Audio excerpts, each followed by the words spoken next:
जवाब देना है कि जब फैसले लेने का समय था, तब जिन पर विश्व को दिशा देने का दायित्व था, वो क्या कर रहे थे।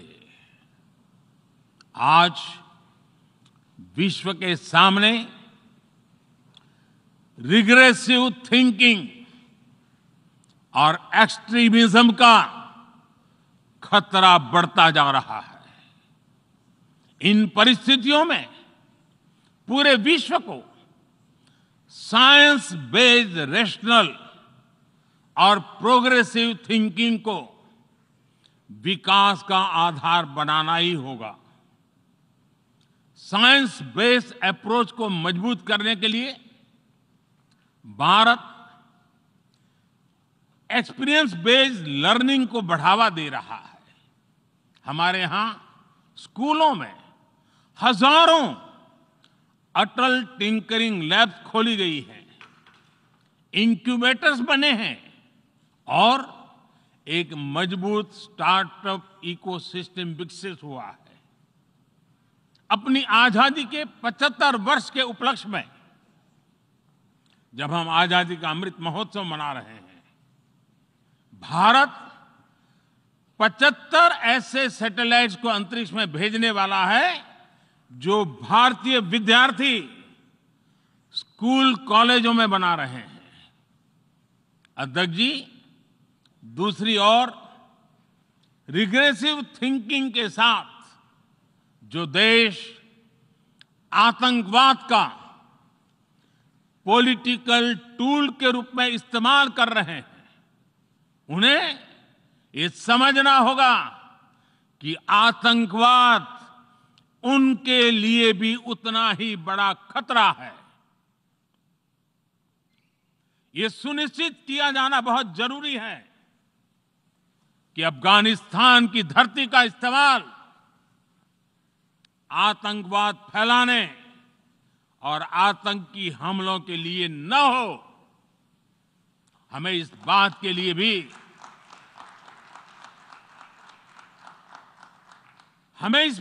लिए भी सतर्क रहना होगा कि वहां की नाजुक स्थितियों का कोई देश अपने स्वार्थ के लिए एक टूल की तरह इस्तेमाल करने की कोशिश न करें। इस समय अफगानिस्तान की जनता को, वहां की महिलाओं और बच्चों को, वहां की माइनॉरिटीज को मदद की जरूरत है और इसमें हमें अपना दायित्व निभाना ही होगा। अध्यक्ष महोदय, हमारे समंदर भी हमारी साझी विरासत है, इसलिए हमें ये ध्यान रखना होगा कि ओशन रिसोर्सेज को हम यूज करें, एब्यूज नहीं। हमारे समंदर अंतर्राष्ट्रीय व्यापार की लाइफलाइन भी है। इन्हें हमें एक्सपांशन और एक्सक्लूजन की दौड़ से बचाकर रखना होगा। रूल बेस्ड वर्ल्ड ऑर्डर को सशक्त करने के लिए अंतर्राष्ट्रीय समुदाय को एक सुर में आवाज उठानी ही होगी। सुरक्षा परिषद में भारत की प्रेसिडेंसी के दौरान बनी विस्तृत सहमति विश्व को मैरीटाइम सिक्योरिटी के विषय में आगे बढ़ने का मार्ग दिखाती है। अध्यक्ष महोदय, भारत के महान कूटनीतिज्ञ आचार्य चाणक्य ने सदियों पहले कहा था, कालातिक्रमणात् काल एव फलम पिबति। जब सही समय पर सही कार्य नहीं किया जाता तो समय ही उस कार्य की सफलता को समाप्त कर देता है। संयुक्त राष्ट्र को खुद को प्रासंगिक बनाए रखना है तो उसे अपनी इफेक्टिवनेस को सुधारना होगा, रिलायबिलिटी को बढ़ाना होगा। यूएन पर आज कई तरह के सवाल खड़े हो रहे हैं। इन सवाल को हमने क्लाइमेट क्राइसिस में देखा है, कोविड के दौरान देखा है, दुनिया के कई हिस्सों में चल रही प्रॉक्सी वॉर, आतंकवाद और अभी अफगानिस्तान के संकट ने इन सवालों को और गहरा कर दिया है।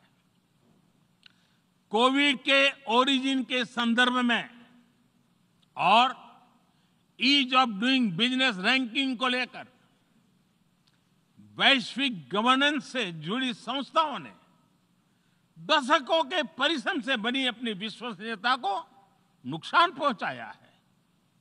ये आवश्यक है कि हम यूएन को ग्लोबल ऑर्डर, ग्लोबल लॉज और ग्लोबल वैल्यूज के संरक्षण के लिए निरंतर सुदृढ़ करें।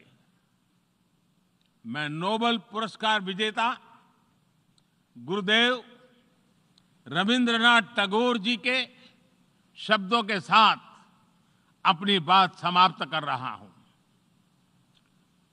शुभो कर्मोपोथे, शुभो कर्मोपोथे, धोरो निर्भयोगान, सौब दुर्बल सौन्योष होक अवसान। अर्थात अपने शुभ कर्म पथ पर निर्भीक होकर आगे बढ़ो, सभी दुर्बलताएं और शंकाएं समाप्त हो।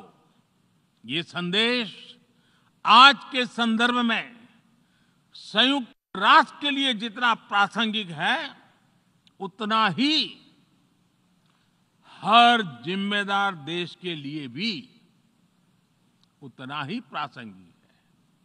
मुझे विश्वास है हम सबका प्रयास विश्व में शांति और सौहार्द बढ़ाएगा, विश्व को स्वस्थ, सुरक्षित और समृद्ध बनाएगा। इन्हीं शुभकामनाओं के साथ बहुत बहुत धन्यवाद। नमस्कार।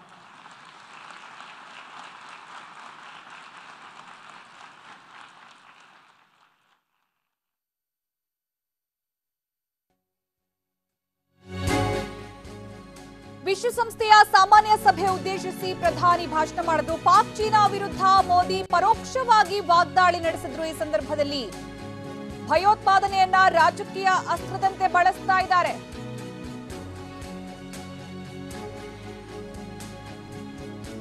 ಭಯೋತ್ಪಾದನೆ ಅವರಿಗೂ ತೊಂದರೆ ನೀಡುತ್ತೆ. ಪಾಕಿಸ್ತಾನದ ವಿರುದ್ಧ ಮೋದಿ ಪರೋಕ್ಷ ವಾಗ್ದಾಳಿ ನಡೆಸಿದ್ದಾರೆ. ವಿಶ್ವಸಂಸ್ಥೆಯ ಸಾಮಾನ್ಯ ಸಭೆಯಲ್ಲಿ ಪ್ರಧಾನಿ ಮೋದಿ ಹಿಂದಿಯಲ್ಲೇ ಭಾಷಣ ಮಾಡಿದ್ರು. ಪಾಕ್ ಚೀನಾ ವಿರುದ್ಧ ಪರೋಕ್ಷವಾಗಿ ಈ ಸಂದರ್ಭ ವಾಗ್ದಾಳಿ ನಡೆಸಿದ್ರು. ಭಯೋತ್ಪಾದನೆಗೆ ಸಂಬಂಧಪಟ್ಟಂತೆ ಭಯೋತ್ಪಾದನೆಯನ್ನ ರಾಜಕೀಯ ಅಸ್ತ್ರದಂತೆ ಪಾಕ್ ಮತ್ತೆ ಚೀನಾ ಬಳಸ್ತಾ ಇದ್ದಾರೆ. ಭಯೋತ್ಪಾದನೆ ಅವರಿಗೂ ತೊಂದರೆ ನೀಡುತ್ತೆ. ಭಯೋತ್ಪಾದನೆ ಅವರಿಗೂ ಕಂಟಕವಾಗುತ್ತೆ. ಪಾಕಿಸ್ತಾನದ ವಿರುದ್ಧ ಪ್ರಧಾನಿ ಮೋದಿ ಈ ರೀತಿ ಪರೋಕ್ಷ ವಾಗ್ದಾಳಿ ನಡೆಸಿದ್ದಾರೆ. ಅಫ್ಘಾನಿಸ್ತಾನದ ಭೂಮಿ ಭಯೋತ್ಪಾದನೆಗೆ ಬಳಕೆ ಆಗಬಾರದು.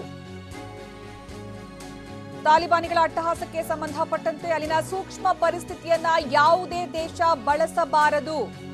ಇದು ಪ್ರಧಾನಿ ಮೋದಿ ಎಚ್ಚರಿಕೆಯ ಸಂದೇಶ ಕೊಟ್ಟಿರೋದು. ಯಾವುದೇ ದೇಶ ತನ್ನ ಲಾಭಕ್ಕೆ ಅದನ್ನ ಬಳಕೆ ಮಾಡಬಾರದು.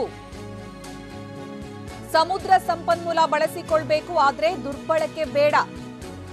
ಸಂಪನ್ಮೂಲ ಬಳಕೆ ಓಕೆ, ಆದ್ರೆ ದುರ್ಬಳಕೆ ಬೇಡ. ಚಾಣಕ್ಯನ ಮಾತುಗಳನ್ನ ಪ್ರಧಾನಿ ಮೋದಿ ಈ ಸಂದರ್ಭ ಉಲ್ಲೇಖಿಸಿದ್ದಾರೆ. ಸರಿಯಾದ ಸಮಯದಲ್ಲಿ ಸರಿಯಾದ ಕೆಲಸ ಮಾಡದೇ ಇದ್ರೆ ಚಾಣಕ್ಯನ ಮಾತುಗಳನ್ನ ಪ್ರಧಾನಿ ಮೋದಿ ಉಲ್ಲೇಖಿಸಿದ್ದಾರೆ. ಈ ಸಂದರ್ಭ ಸರಿಯಾದ ಸಮಯದಲ್ಲಿ ಸರಿಯಾದ ಕೆಲಸ ಮಾಡದೇ ಇದ್ರೆ ಸಮಯವೇ ಆ ಕೆಲಸ ಮಾಡುತ್ತೆ. ಇದು ಪ್ರಧಾನಿ ಮೋದಿ ಅವರ ಮಾತು. ಅಫ್ಘಾನಿಸ್ತಾನದ ಭೂಮಿ ಭಯೋತ್ಪಾದನೆಗೆ ಬಳಕೆ ಆಗಬಾರದು. ಭಯೋತ್ಪಾದನೆ ರಾಜಕೀಯ ಅಸ್ತ್ರ ಆಗಬಾರದು. ಅಲ್ಲಿನ ಸೂಕ್ಷ್ಮ ಪರಿಸ್ಥಿತಿಯನ್ನ ಯಾವುದೇ ದೇಶ ಬಳಸಬಾರದು. ಯಾವುದೇ ದೇಶ ತನ್ನ ಲಾಭಕ್ಕೆ ಭಯೋತ್ಪಾದನೆಯನ್ನ ಬಳಕೆ ಮಾಡಬಾರದು ಅಂತ ಪ್ರಧಾನಿ ಮೋದಿ ವಿಶ್ವಸಂಸ್ಥೆಯ ಸಾಮಾನ್ಯ ಸಭೆಯಲ್ಲಿ ಭಾಷಣದ ಸಂದರ್ಭದಲ್ಲಿ ಹೇಳಿದ್ದಾರೆ.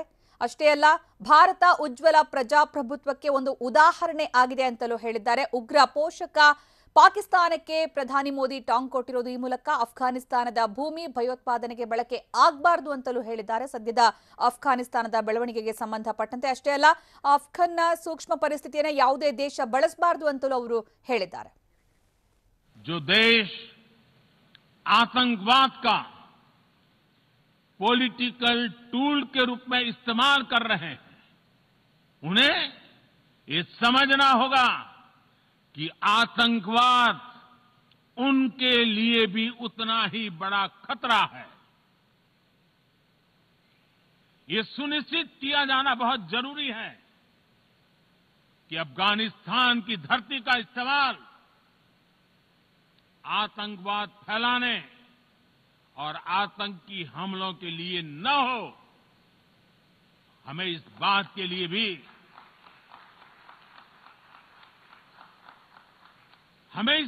लिए भी सतर्क रहना होगा कि वहां की नाजुक स्थितियों का कोई देश अपने स्वार्थ के लिए एक टूल की तरह इस्तेमाल करने की कोशिश न करें. इस समय अफगानिस्तान की जनता को, वहां की महिलाओं और बच्चों को, वहां की माइनॉरिटीज को मदद की जरूरत है और इसमें हमें अपना दायित्व निभाना ही होगा.